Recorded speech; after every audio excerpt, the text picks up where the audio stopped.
Amém. Como eu disse, hoje vamos falar sobre a vida de Jacó, o de usurpador ao Deus que prevalece. Essa é a trajetória do nosso estudo de hoje. Deus, ele se fez carne e habitou entre nós, cheio de graça e de verdade. É o testemunho que o evangelista João dá no seu evangelho, no capítulo 1, verso 14.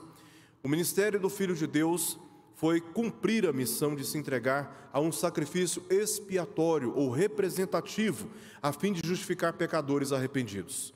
Nessa missão, confrontou e ainda confronta nossos pecados numa luta pessoal e direta, não com chances de perder esta batalha, esta luta, mas com o objetivo de nos conduzir à vitória, porque Ele venceu. E se Ele venceu, nós também podemos vencer, porque Ele é o nosso condutor. Então, quando Deus ele vem ao nosso encontro, nos confrontar nos nossos pecados, Ele não está entrando numa luta contra a nossa condição pecaminosa com chances de perder, mas esta confrontação, ela é amparada pela obra expiatória de Jesus. Então, esta luta, essa confrontação, só tem um objetivo, e esse objetivo ele é irresistível. O objetivo de fazer com que eu e você, pela obra expiatória de Jesus, sejamos levados a um estado vitorioso, porque Ele venceu o mundo. A história final de Jacó é de vitória, mas antes, a sua história foi marcada pelo excesso de confiança em suas próprias espertezas, passando por várias lutas pessoais, para somente depois perceber o quanto seus esforços eram inúteis sem a bênção de Deus. Quão inúteis são os nossos esforços, e eu acrescentaria também as nossas boas intenções, se não houver a bênção de Deus. Jacó precisava entender exatamente isso na história da sua vida. Se olharmos para o final da sua história, nós vamos nos alegrar, porque o final da história de Jacó foi um final realmente maravilhoso, como Deus cumpriu os seus propósitos na vida dele. Mas antes, a história dele é marcada por muitas lutas, e essas lutas se assemelham com as nossas próprias lutas.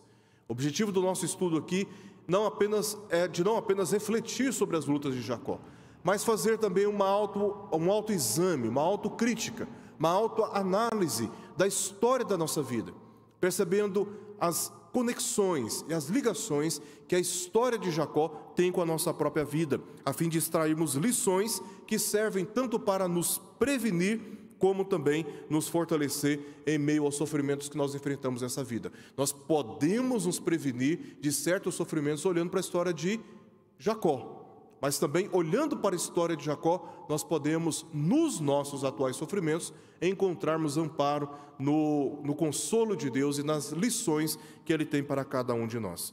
Popularmente dizemos que não há vitória sem lutas. E este provérbio se mostra verdadeiro quando examinamos as lutas que Jacó se envolveu. E nós veremos aqui 6 lutas que Jacó se envolveu na história da sua vida. Do orgulho à humilhação. Primeira luta de Jacó, a luta de querer ser o primeiro. A luta de querer ser o primeiro. Jacó era filho de Isaque e Rebeca, e neto de Abraão, a quem Deus prometeu fazer pai de muitas nações. Deus abençoou Jacó desde o nascimento, onde nós lemos no capítulo 25, verso 21, dizendo: Isaque orou ao Senhor por sua mulher, porque ela era estéril, e o Senhor lhe ouviu as orações, e Rebeca, sua mulher, concebeu. Deus abençoou Jacó desde o seu nascimento. Contudo, ele viveu como se a bênção de Deus dependesse de seus próprios esquemas, se mostrando disposto a lutar com qualquer um para alcançar o seu interesse. Essa é a teologia das obras, essa é a teologia da prosperidade. É o homem pensar que pelos seus méritos ele pode obter o favor de Deus, mesmo quando Deus não quer, não tem intenção, não tem um plano, não é da vontade de Deus nos abençoar em certos interesses particulares. O homem pensa que pelos seus méritos, pelo seu esforço, pela sua inteligência, ele pode sim fazer com que Deus o abençoe conforme a sua própria vontade. E aqui a história de Jacó mostra como ele estava disposto a enfrentar e lutar com qualquer um para alcançar o seu objetivo. Diz o texto: os filhos lutavam no ventre dela, Cumpridos os dias para que desse à luz, eis que se achavam gêmeos no seu ventre. Saiu o primeiro, ruivo, todo revestido de pelo. Por isso lhe chamaram Esaú. Depois nasceu o irmão. Segurava com a mão o calcanhar de Esaú. Por isso lhe chamaram Jacó. Texto que nós lemos em Gênesis capítulo 25, verso 22, e também nos versos 24, verso 26. O nome Jacó em hebraico é Jacob, agarrar, literalmente esse é o significado do nome dele. Daí porque ele recebeu exatamente o nome de Jacó, porque ele agarrou com a sua mão o calcanhar de Esaú. E essa palavra, esse substantivo, Jacob, ele é procedente de Acab, que significa burlar ou usurpar pelo engano. Jacó recebeu este nome porque já no seu nascimento ele estava tentando burlar, ele estava tentando ter a proeminência, segurando o calcanhar de Esaú, como que querendo nascer primeiro. A luta começou no ventre, antes do nascimento, e no nascimento a luta se evidenciou, como Jacó já estava querendo ser o primeiro. A segunda luta dele era a luta de querer a aprovação pelo engano. Essa primeira luta dele, a luta dele diante daquele que é justo, daquele que é altíssimo, daquele que é santíssimo, o nosso Deus. Essa primeira luta dele. A segunda luta foi querer a aprovação através do engano. Antes do nascimento dos gêmeos, Deus disse a Rebeca que seus filhos dariam origem a duas nações, que uma seria mais forte do que a outra, e a mais antiga serviria a nação mais nova, porque esta seria aquela que estaria sendo conhecida na história como a nação mais forte. Ou seja, a nação, o filho que nasce primeiro, que herda o direito da progenitura, vai ser representante da nação mais forte. Por ser a nação mais forte, esta é aquela que vai servir a mais nova. É mais ou menos a experiência que nós vemos nas relações dos nossos filhos. Aos mais velhos ou mais velhas, nós dizemos, olha, cuide do seu irmão, cuide da sua irmã. Por quê? Porque ele tem mais maturidade, ele tem mais experiência de vida, ele é mais forte, então o que se espera destes é que sirva os mais novos. Essa foi a palavra de Deus para Rebeca. Esaú, o primogênito, se tornou proeminente caçador, ao passo que Jacó, o mais novo, se tornou pacato, habitando em tendas, conforme lemos no verso 27 do capítulo 25. Em face disso, os pais demonstraram preferências distintas em relação aos seus filhos. Isaac, diz o texto, amava mais a Esaú, talvez pelo fato dele ter sido o primogênito e aquele que, sob o qual repousava a promessa de que seria o mais forte, o representante da nação mais forte. Então, o que nós lemos aqui é que Isaac amava mais Esaú, porque se saboreava de sua caça. Como Esaú ele era mais forte, como Esaú ele era mais habilidoso, como Esaú ele era mais vivido, ele então adquiriu ou aprendeu um meio de agradar o seu pai. E o seu pai demonstrava ter um amor especial por ele. Enquanto isso, diz o texto, Rebeca amava mais a Jacó. Talvez com aquele sentimento de proteção, porque ele era o mais novo e via o pai amando de uma maneira especial Esaú em detrimento ao próprio Jacó. Jacó então, olha só, ele preparou um cozinhado de lentilhas. E quando Esaú chegou do campo esmorecido e faminto, estava em caças, talvez há dias, sem se alimentar adequadamente, sem repousar adequadamente. O fato é que ele chegou em casa muito esmorecido e terrivelmente faminto. E ele chega e percebe que o seu irmão tinha preparado ali um cozinhado muito gostoso e ele pediu para comer. Jacó então propôs uma barganha: deixá-lo comer em troca do direito da progenitura, pelo que induziu Esaú a fazer um juramento. Então, ele estava com a sua necessidade imediata tão latente, que ele falou, o que me serve agora a progenitura? Se eu não comer, eu vou morrer. Então, ele foi induzido, na sua necessidade mais sensível, a aceitar a barganha de Jacó. No momento mais frágil do irmão, fisicamente esgotado e faminto, Jacó viu a oportunidade de obter vantagem sobre o outro e de uma maneira maliciosa. Ele aproveitou o momento de fraqueza do irmão para obter vantagem. Veja, essa é a segunda luta de Jacó. É de buscar a aceitação através do engano. A história continua. Mais tarde, Rebeca conspirou com Jacó, a sua mãe, para enganar Isaque, que se encontrava velho e não podia ver. Então Jacó mentiu para Esaú, inclusive usando o nome de Deus neste pecado. Porque quando Esaú busca do rebanho, entre as cabras, prepara o cozinhado e apresenta para Isaque, Isaque fala: mas você voltou rápido demais, Esaú. Ele não podia ver direito. Aí o que Jacó disse? É porque Deus me enviou a caça, ela veio até mim. Ele usa o nome de Deus para mentir para o seu pai. Olha a trama que foi armada. Enquanto isso, Esaú estava no campo, caçando, procurando uma caça para cozinhar e entregar para o seu pai. Então, ele usa o nome de Deus neste pecado e usurpou o lugar do irmão para receber a bênção que o seu pai havia prometido a Esaú. Como ele era liso e o irmão era peludo, ele usou um casaco muito peludo, casaco inclusive de Esaú, porque quando Isaque se aproxima, sente o cheiro de Esaú, tudo aquilo foi servindo para chegar-se à conclusão de que se tratava de Esaú. E o Isaque ainda pergunta para ele: é você mesmo, Esaú? Aí Jacó diz: sim, sou eu, Esaú.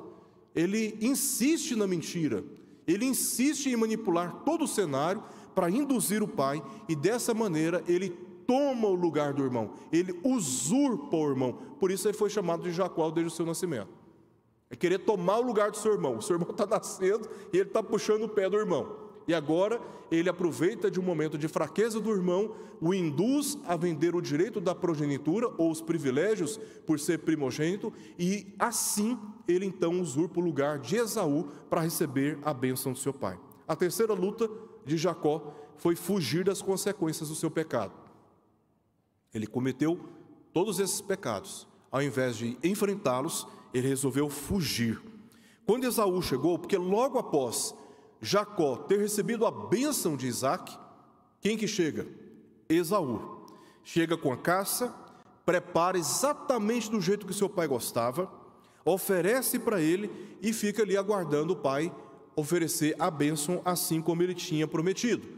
Isaque disse: traga uma caça, prepare, e depois que eu comer, eu darei a minha bênção sobre você. E foi exatamente nesse momento que ele soube que tinha sido enganado novamente por Jacó, que recebeu a bênção em seu lugar, e como diz o texto, amargurado, cheio de amargura, disse: não é com razão que se chama ele Jacó? Pois já 2 vezes me enganou, tirou-me o direito de primogenitura, e agora usurpa a bênção que era minha. Por 2 vezes Jacó enganou o seu irmão.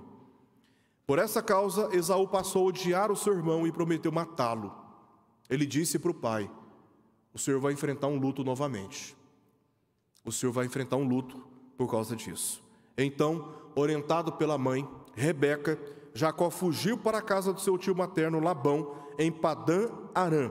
Eles estavam em Canaã, eles tiveram que ir para o norte hoje do estado de Israel, em Padã-Arã. Ele enganou Esaú 2 vezes, enganou seu pai, e depois preferiu fugir dos problemas causados, que resolvê-los pelo reconhecimento dos pecados e arrependimento. Ao fugir, estava preservando os problemas. Como os problemas não foram tratados, ele simplesmente preferiu se ausentar, que é o caminho mais fácil para muitos que não querem conflitos. Eles simplesmente se ausentam, deixam os problemas para trás e vai então para uma outra terra. Enquanto isso, os problemas estão lá sob conserva. Um dia você tem que voltar. Quando você voltar, você vai encontrar problemas que não foram resolvidos.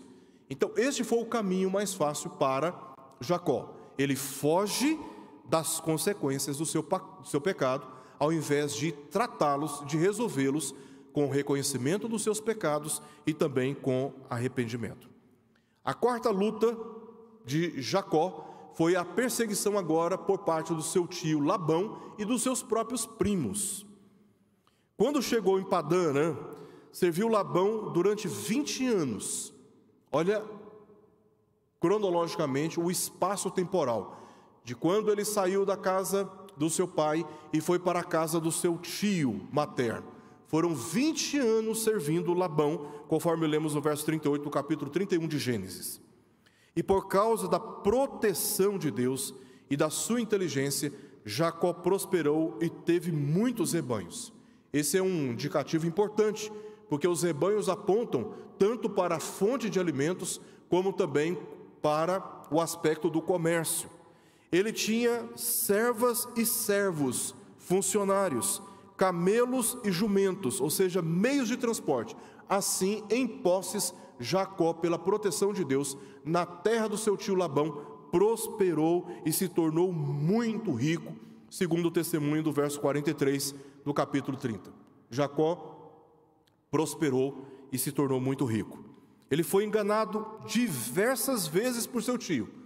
A primeira vez, ele quis se namorar, quis se casar com Raquel, e o seu tio então disse: olha, trabalhe 7 anos para mim, e no final dos 7 anos eu permito você se casar com Raquel. Ele, tudo bem, ele trabalhou duramente 7 anos, e quando ele findou esse período, que ele achou que poderia agora usufruir do seu interesse de se casar com Raquel, Labão o fez ter relacionamento com Lia, a filha mais velha de Labão. E isso foi um engano que ele sofreu, não apenas dessa vez, mas por 10 vezes, conforme lemos nos versos 6 a 8 do capítulo 31 de Gênesis, por 10 vezes Labão mudou o acordo salarial com Jacó. Jacó fez um acordo com ele, cumpriu a sua parte, Labão violou a sua parte no acordo por 10 vezes. Então aquele que antes tinha enganado tanto, agora estava sendo prejudicado por tantos enganos. Em meio a todo este cenário, se apossou dos rebanhos de Labão, pelo que seus primos e tio começaram a se desagradar, e então, por instrução divina, teve que retornar para a terra de seu pai em Canaã, passando a ser perseguido por seu tio e primos, e também com medo. Depois de tudo que ele viveu na terra da casa do seu tio, agora ele deixa aquela terra, fugido, tem que voltar para Canaã. Ele foi alcançado por Labão, mas por causa da providência de Deus, porque Deus advertiu Labão para que não falasse coisa ruim alguma para Jacó, Labão o alcança, e ao alcançar, ao invés de prejudicá-lo, fazer algum mal contra ele, Labão acabou se reconciliando com ele. Entretanto, Jacó tinha um grande desafio pela frente. Seguindo a sua viagem, ele tinha, ao voltar para a casa de seu pai, que enfrentar o seu irmão Esaú, que tinha prometido matá-lo. Então, de um lado, o seu tio que estava o perseguindo, querendo fazer mal contra ele, juntamente com seus primos. Por outro lado, no caminho adiante, rumo a Canaã, ele tinha que enfrentar um problema sério envolvendo o seu irmão, porque o problema com o seu irmão não foi resolvido. Essa foi uma das lutas dele. Ao invés de tratar o problema antes de sair, ele sai e deixa o problema para trás. Agora, voltando, ele tem que enfrentar um problema que não foi resolvido no passado. Essa é a quinta luta dele: o medo do seu passado mal resolvido. O medo de um passado mal resolvido. Antes de chegar na casa do seu pai, Isaque, Jacó enviou mensageiros a Esaú com a intenção de propor paz. Como ele esperava ser recebido de uma maneira muito hostil, então ele resolveu enviar presentes, posses para Esaú, na tentativa de alcançar por parte de Esaú mercê, misericórdia, graça, bondade. Então ele envia os mensageiros dizendo: olha, o seu irmão está aí, ele quer se encontrar com você, e ele está antes te oferecendo esses presentes aqui, na tentativa de amolecer o coração ali de Esaú. Só que Esaú resolveu fazer o quê?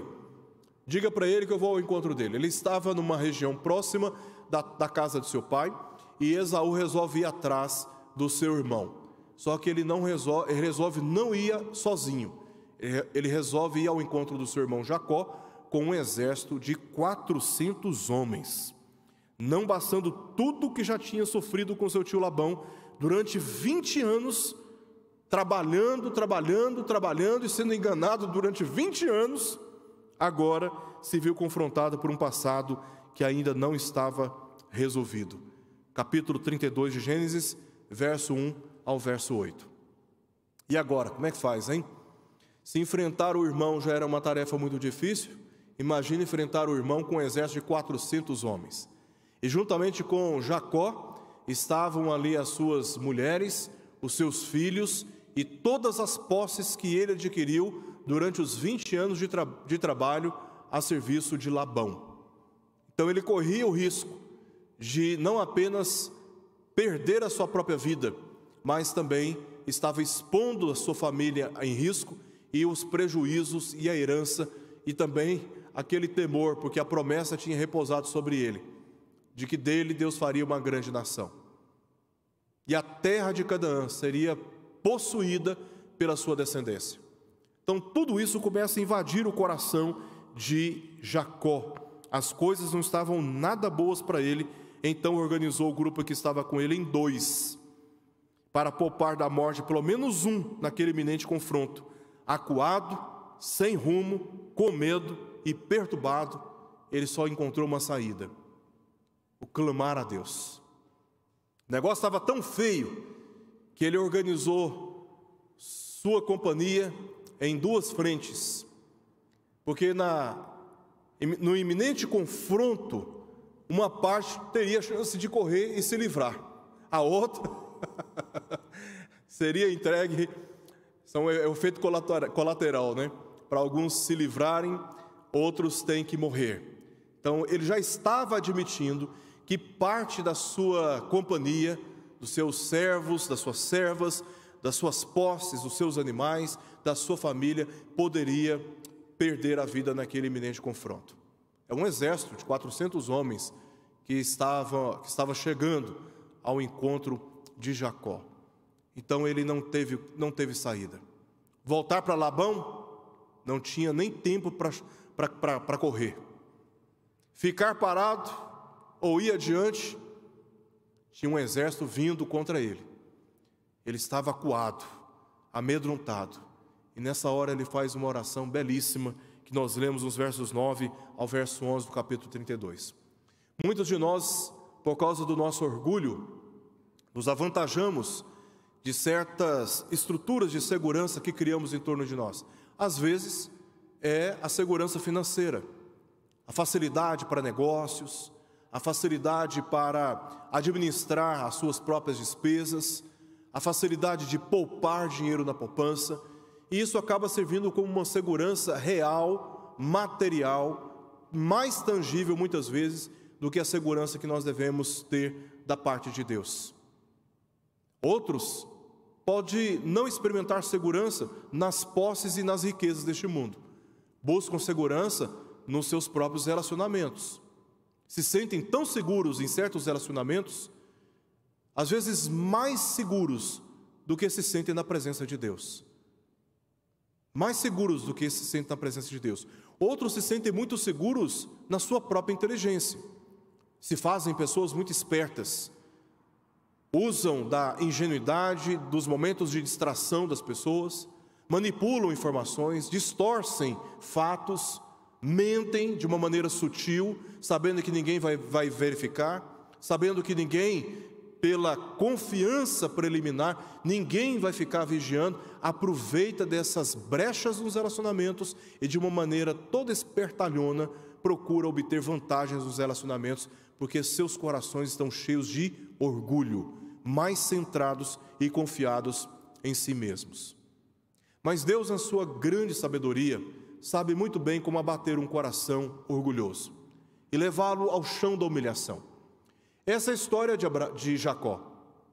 E é a história que talvez muitos de nós, se não todos nós aqui, nos assemelhamos também em muitas situações da nossa própria vida. Jacó estava numa situação, ele não viu mais, nem na sua família, nem na sua esperteza, nem também nas suas riquezas.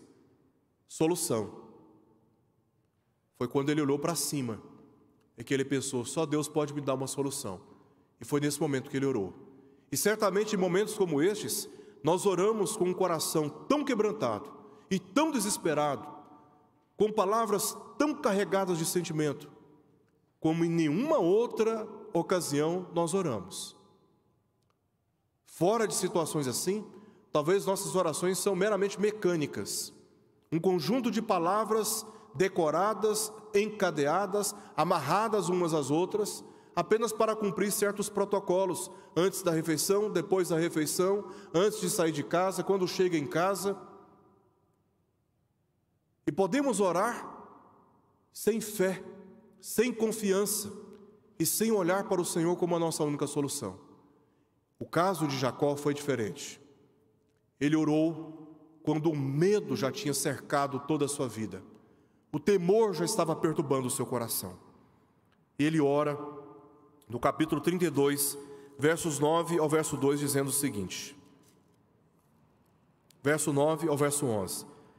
Deus de meu pai Abraão e Deus de meu pai Isaque, ou seja, o Deus da aliança, Deus que é fiel, que não volta atrás em nenhuma das suas promessas. Ó Senhor, que me disseste, torna a tua terra e a tua parentela, e te farei bem. Sou indigno de todas as misericórdias e de toda a fidelidade que tens usado para com teu servo, pois com apenas o meu cajado atravessei este Jordão, já agora sou 2 bandos. Livra-me das mãos de meu irmão Esaú, porque eu o temo, para que não me venha ele matar-me e as mães com os filhos. Palavras de desespero de um homem acuado pelos temores que invadiram o seu coração. Essa é a 5ª luta de Jacó, a luta marcada pelo medo do seu passado mal resolvido. E é neste contexto que ele enfrentou a 6ª luta, talvez a mais emblemática luta na história de Jacó. É a luta pela ansiedade, a luta da ansiedade pela bênção de Deus. Capítulo 32, versos 22 ao verso 32. Que talvez Jacó é muito mais lembrado por essa luta com um homem, com um anjo do Senhor, com o próprio Deus, do que pelos fatos que antecedem. E quando nós vemos os fatos que antecedem esta luta, percebemos como o coração de Jacó, de orgulhoso, é levado a um estado de humilhação.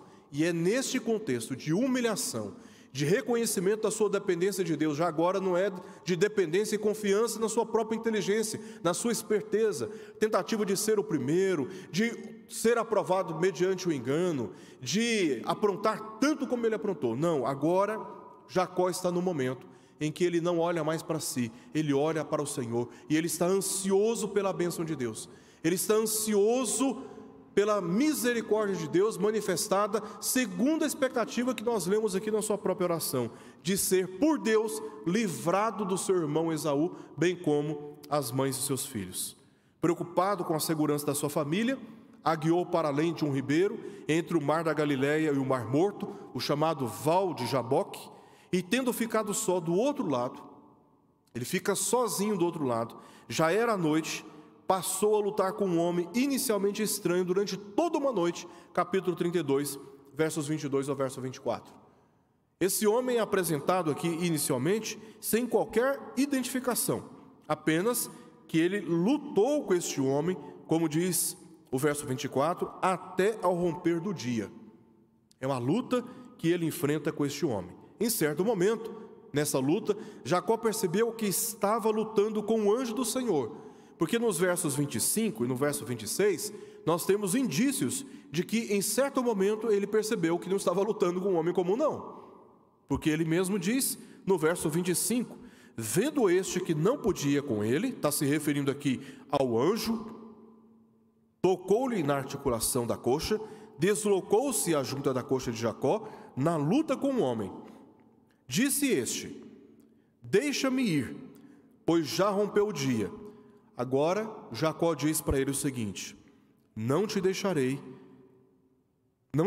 ir, se me não abençoares.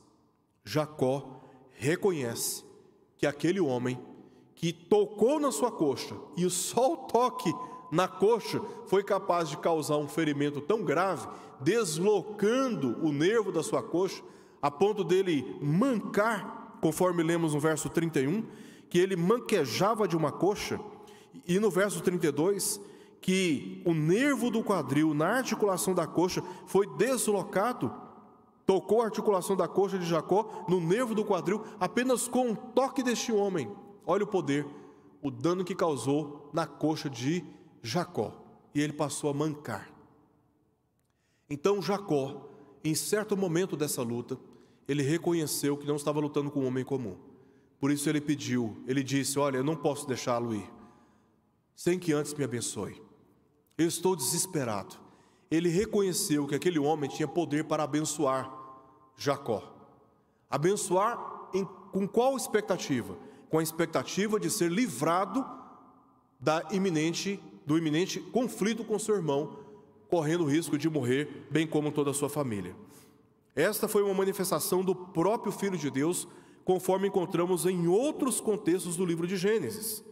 O anjo que falou com Agar, capítulo 16, verso 7 ao verso 13. O anjo que falou com Abraão, capítulo 18, versos 2 a 3, depois versos 10 a 14. Aqueles 3 varões que aparecem quando ele está na porta da sua tenda, no momento em que o sol brilhava mais forte, e um deles fala com Abraão, dizendo que 1 ano após ele voltará e Abraão teria um filho.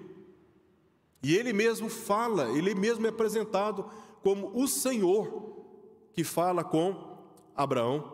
O anjo que falou com Ló, capítulo 19, versos 15 ao verso 21. O anjo que impediu Abraão de sacrificar o seu filho, capítulo 22, versos 11 ao verso 15, chamado ali de anjo do Senhor, que se manifesta e impede Abraão de sacrificar o seu filho.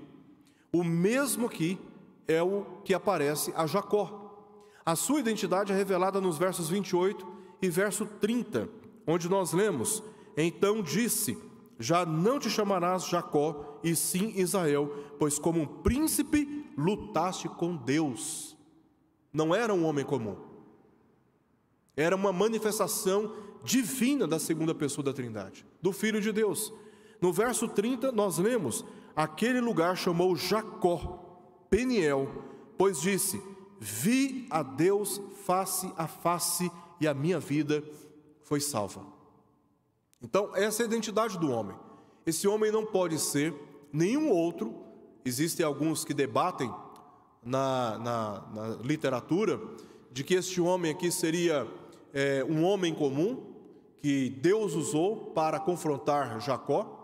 Existem aqueles que falam que se trata de uma luta com uma figura demoníaca, o próprio Satanás lutando aqui com Jacó, mas essas possibilidades, elas são altamente questionáveis quando nós vemos essas passagens do próprio texto e o que o profeta Oséias diz no capítulo 12, versos 3 ao verso 5. No ventre pegou do calcanhar de seu irmão, se referindo à história de Jacó. No vigor da sua idade, lutou com Deus, lutou com o anjo e prevaleceu.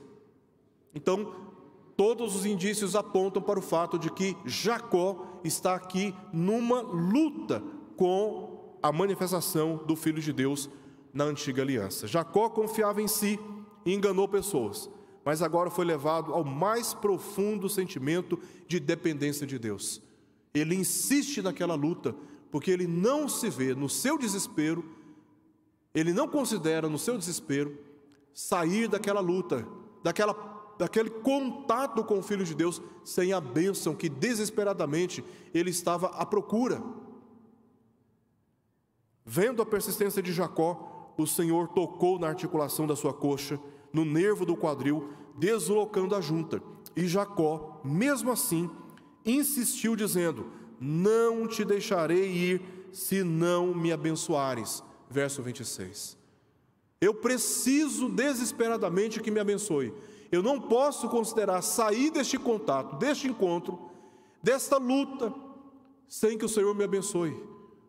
Não posso me conformar com isso. Me abençoe. É o desespero.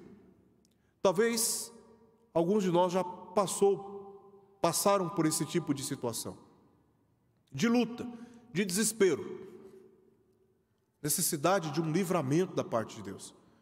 Eu me lembro quando o meu filho mais velho, meu primogênito, nasceu. Na verdade ele era pequenininho, é o meu mais novo que estava para nascer. Minha esposa estava grávida, barrigão, nós estávamos arrumando as coisas, já eram por volta de umas 10, quase 11 horas da noite, arrumando as coisas para 5 horas da manhã irmos ao hospital, porque o meu segundo filho ia nascer. E o meu outro filho, o Joshua, que era bem pequenininho, ele já estava dormindo. E nós ficamos durante toda a gestação do nosso segundo filho em oração em casa, em oração, e pedindo a Deus para abençoar a vida do Eric, do irmãozinho do Joshua, o nosso segundo filho, e orávamos muito por isso. E aí, chegando perto da gravidez, nós já estávamos dizendo: olha, falta só um mês para você conhecer o seu irmãozinho. Passava a semana: olha, faltam apenas 2 semanas para você conhecer o seu irmãozinho.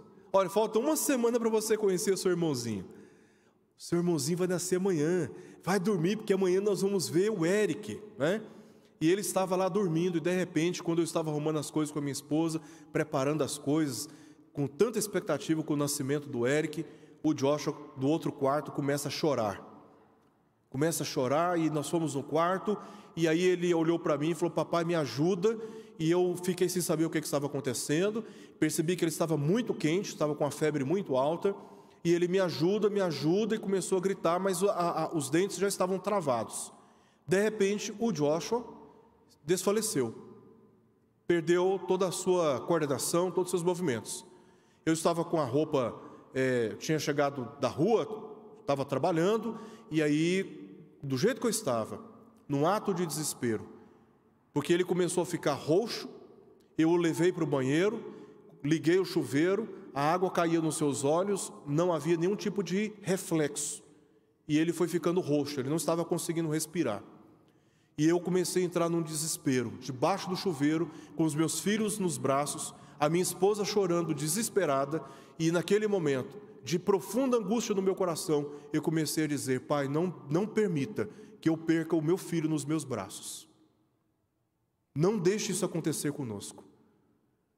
E foi quando o Joshua começou a reagir, e nós, rapidamente, do jeito que nós estávamos, entramos no carro e corremos para o hospital. Eu e o Joshua.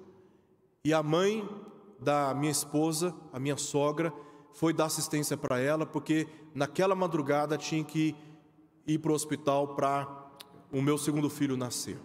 Então, quando o meu segundo filho nasceu, eu não estava no hospital para testemunhar o nascimento. Eu estava num outro hospital, internado com meu filho, que estava em observação. Depois nós descobrimos que o que aconteceu com ele foi uma febre provocada pelo seu estado de ansiedade. E ele teve uma crise de convulsão febril, e eu não sabia, eu nunca tinha visto aquilo, ainda mais em criança, eu nunca tinha visto aquilo. Primeira conclusão, primeira avaliação que eu tive é que o meu filho estava morrendo, e eu caí em desespero. Nessas horas, não tem carro, não tem salário, não tem casa, não tem amizade, não tem nada mais que importa para você, senão a bênção do livramento de Deus. É tudo que você quer. E esta foi a experiência de Jacó, na luta com o anjo do Senhor. Não te deixarei ir, não posso te deixar ir.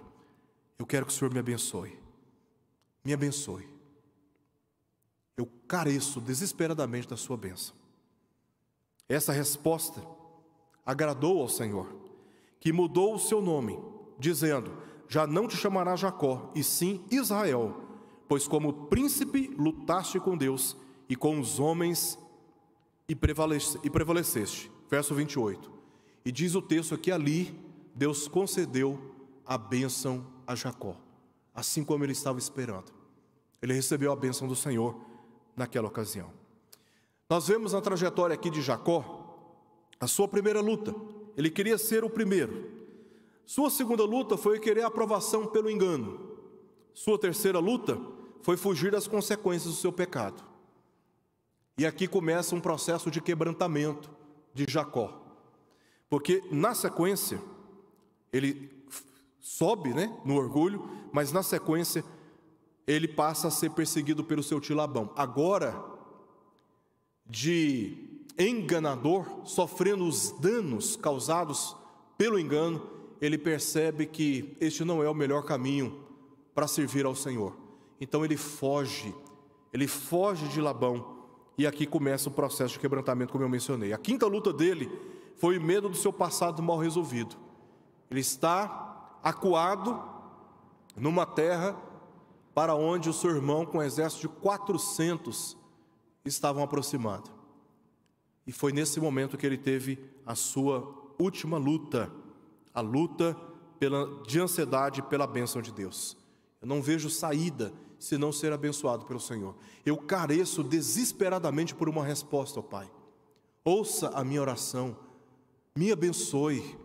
Eu não posso me conformar, Senhor, em perder a oportunidade de ver a Tua bênção sendo derramada sobre mim, no momento de desespero, não de arrogância, mas agora de humilhação. Para quem estava com medo de Esaú ser ferido por Deus e passar a mancar, tornou Jacó ainda mais vulnerável.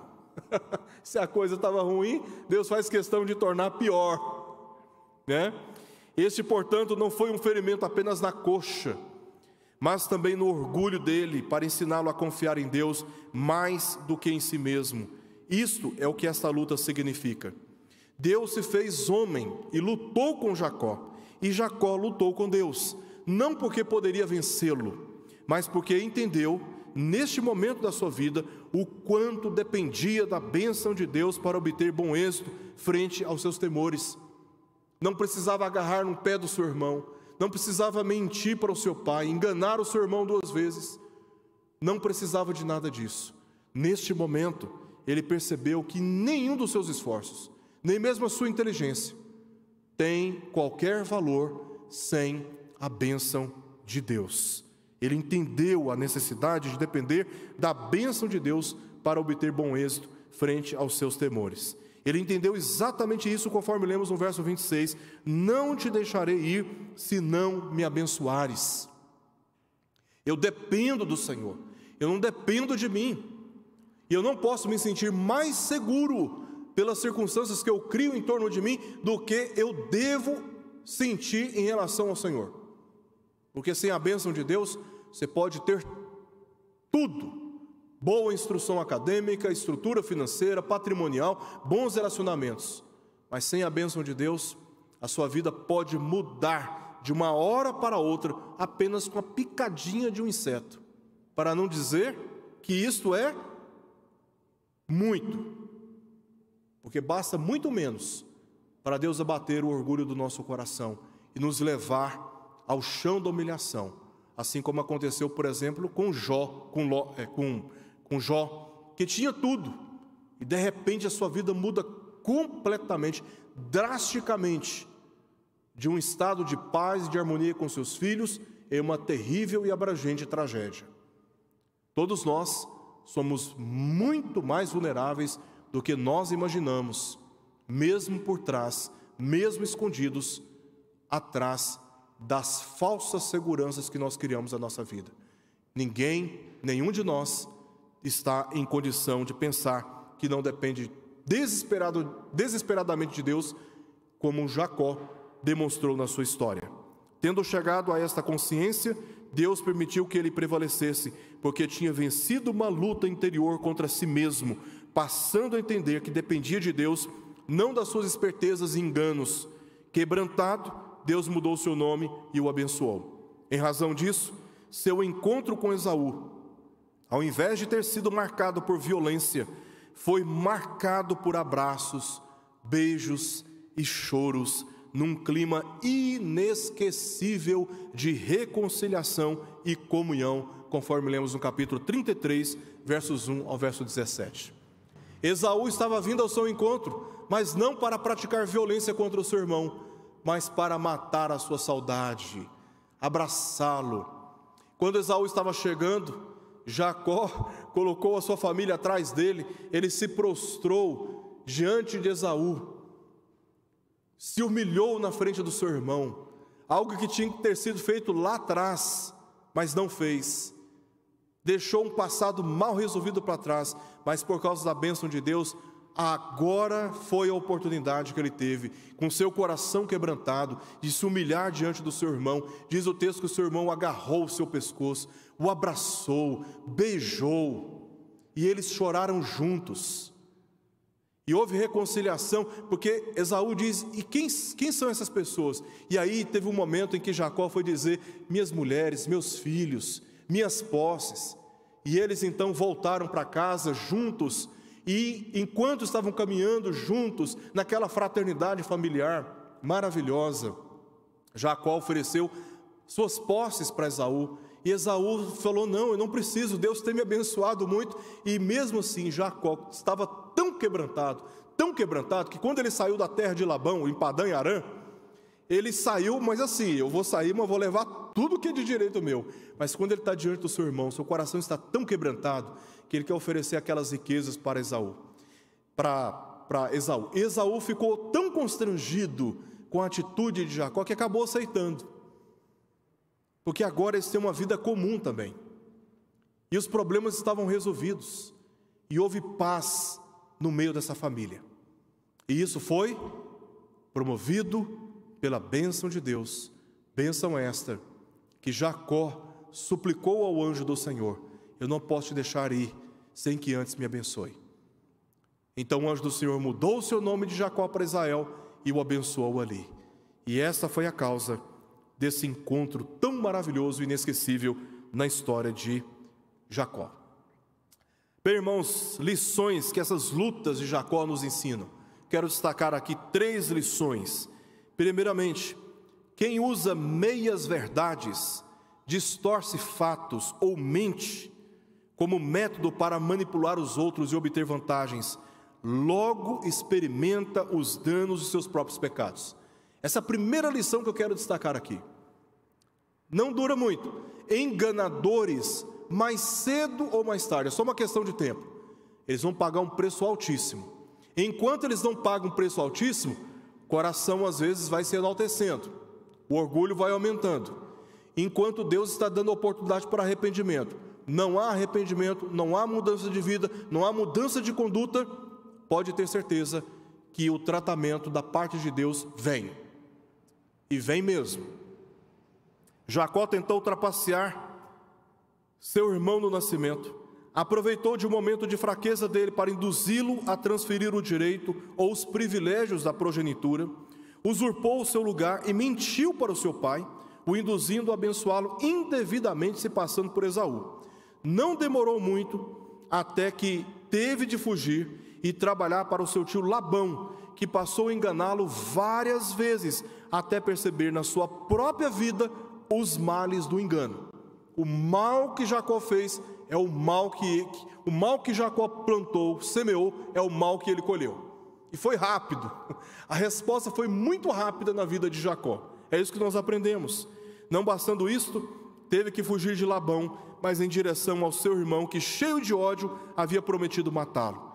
Encurralado pelos resultados dos pecados, espalhados entre Padã Arã e Canaã, o medo e a perturbação passaram a consumir o seu vigor e a sua segurança.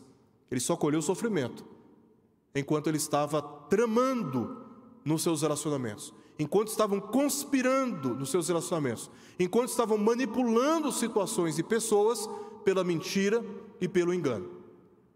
Ele rapidamente colheu o resultado disso. E isso serve, como já dissemos no início, para nos prevenir de certos sofrimentos na nossa vida. Porque embora os outros não estejam percebendo, Deus tem os seus olhos fitos sobre nós. E Ele tem nos dado a chance de reconhecer o nosso pecado e nos arrepender dele, antes que, por amor a nós, o próprio Deus nos discipline. E Ele tem para cada um de nós um método específico e muito assertivo, muito objetivo de tratar com o nosso coração. Fica essa advertência para todos nós. Segunda lição que nós estaremos aqui é que nesta luta quem vence é Deus. Parece que Jacó está vencendo o anjo, mas na verdade quem está vencendo é Deus. Jacó, ou Jacob, que significa usurpador, teve o seu nome mudado para Israel, ou Israel, que significa literalmente Deus vence. A mudança deste nome não é meramente simbólica, mas é teológica por algumas razões. Primeiro, Deus ouviu as orações de Rebeca e alterou sua condição estéril, permitindo o nascimento de Jacó. Jacó nasce por causa da bênção de Deus. A história que nós temos aqui de Jacó, bem como as suas lições, nos seus momentos de fraquezas, de pecados e também de bênção, se encontra aqui, porque lá atrás a sua mãe, estéril, pediu a Deus a sua bênção, Deus abençoou e mudou a sua condição, e ela então concebeu Jacó. Apesar, não por causa de, mas apesar de Jacó ter enganado seu irmão e pai, foi abençoado. E aí nós temos essas passagens, capítulo 27, versos 27 ao verso 29, capítulo 28, versos 3 ao verso 4, que Deus abençoou Jacó. E essa bênção foi confirmada por Deus, segundo a aliança com Abraão e Isaque. Deus confirmou a mesma promessa que Deus fez a Abraão. É como se estivesse falando com o próprio Abraão ali no episódio com Jacó. A mesma promessa é a promessa que Deus conferiu a Jacó. Deus garantiu a descendência de Jacó com 12 homens e uma mulher. Raquel era estéril, Lia não. Deus abençoou Lia, ela concebeu filhos, e muitos filhos. A maior parte dos filhos de Jacó veio de Lia. Raquel era estéril. O que Deus fez? Ainda estendendo a sua bênção sobre a vida de Jacó, abençoou Raquel e ela teve filhos. Então, 12 homens e uma mulher, conforme lemos no capítulo 29, verso 31, até o capítulo 30, verso 26, e também no capítulo 35, versos 16 a 21, onde nós lemos o nascimento de Benjamim. Por Lia nasceram Rubem, Simeão, Levi, Judá, Issacar, Zebulon e Diná, a filha. E pela serva de Lia, Zilpa, nasceu Gade e Asser. Por meio de Raquel nasceram José e Benjamim. E sua filha, através da sua serva Bila, nasceu Dan e Naftali. 12 homens e uma mulher.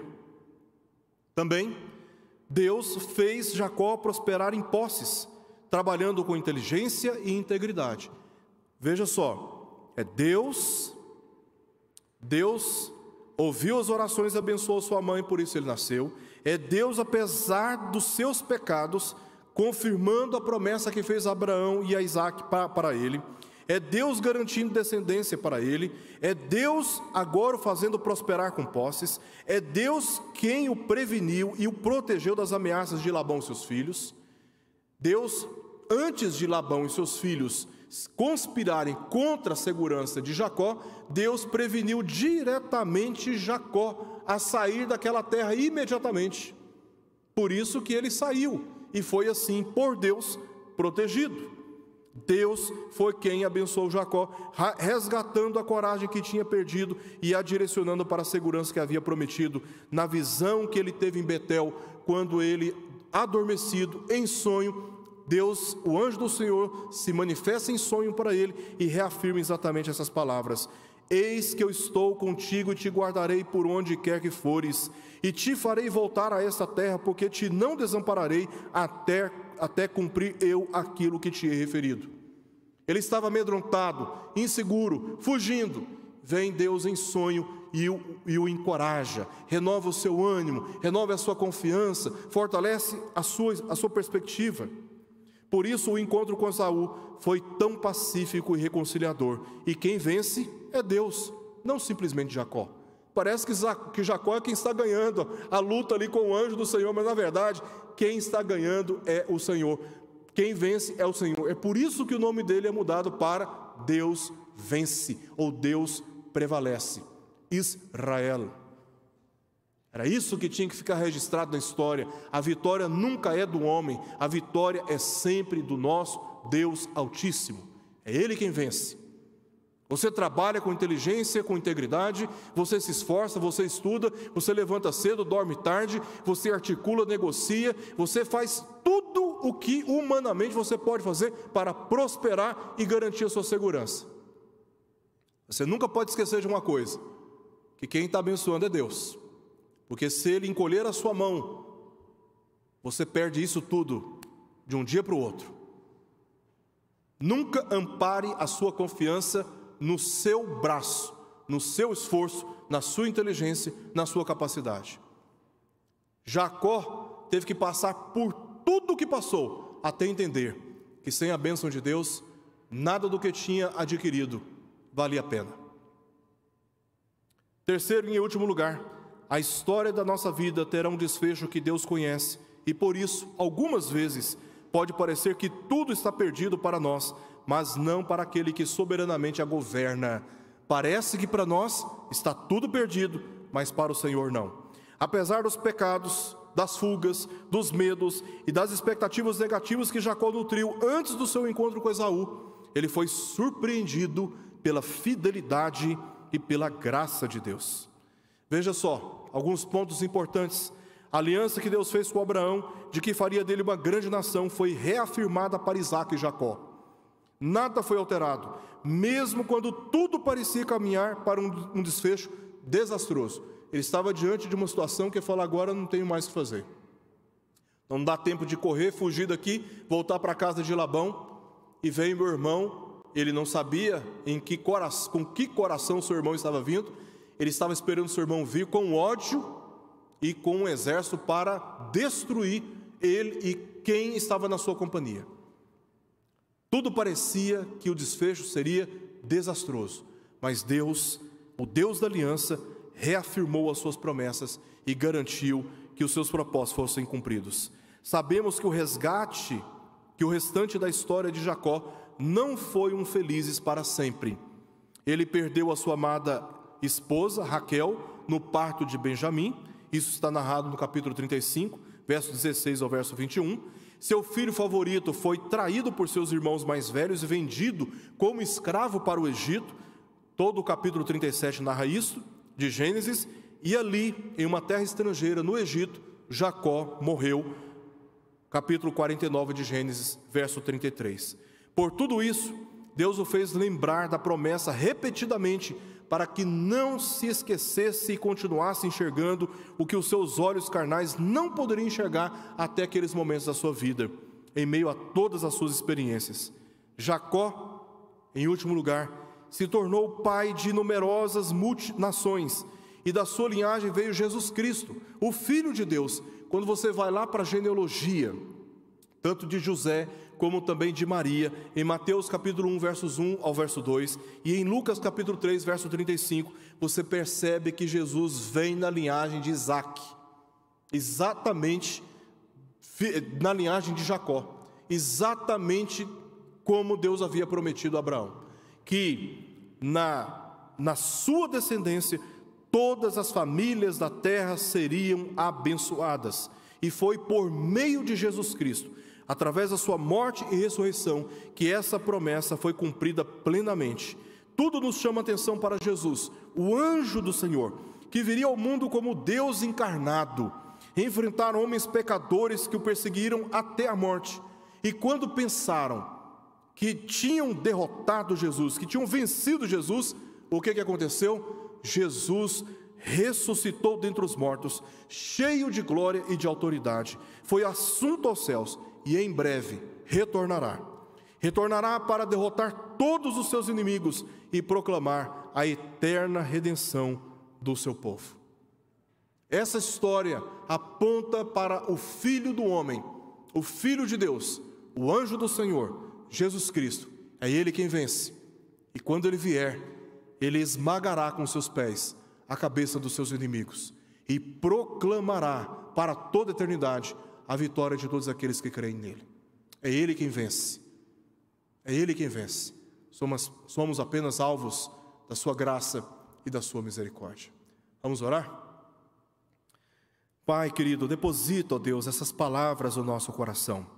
E não nos permita, Senhor, apenas entender a história, mas sermos impactados por ela, transformados nos nossos valores, nas nossas condutas.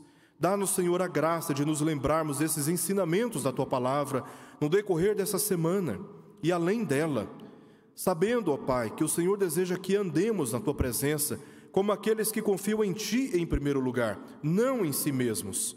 E tenha misericórdia de nós, pois assim como Jacó, nós carecemos das Tuas misericórdias e suplicamos pela Tua bênção e fazemos isso em nome de Jesus. Amém.